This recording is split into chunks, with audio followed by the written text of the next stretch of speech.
Hey everyone, welcome back to our crypto channel.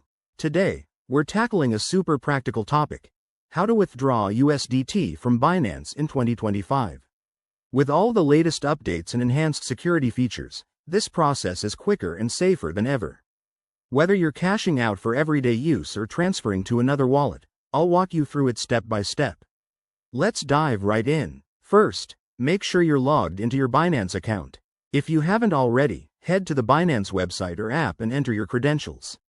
Remember, two-factor authentication, 2FA, is a must for added security in 2025, so enable it if you haven't.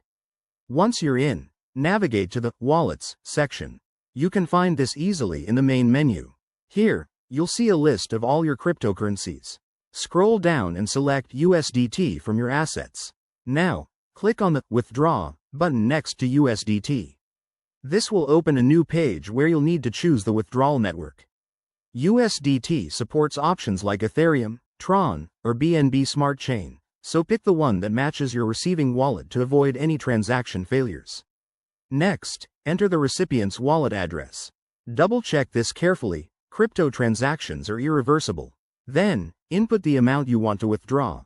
Keep an eye on the network fees. They can vary, so make sure you have enough USDT left over.